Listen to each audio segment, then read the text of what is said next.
Insert the SIM card into the slot at the bottom of the Android board. Okay. Connect the antenna to the 4G interface. Click the blank area at the top of the application 3 to 5 times. Enter your account and password. Click the Exit App button. Then open the settings. Click on More.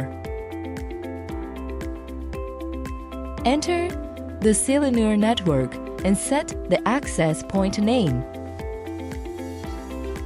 Click the plus sign on the upper right corner.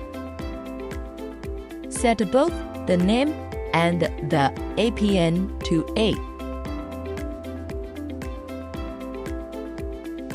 Click on the Save button on the top right corner.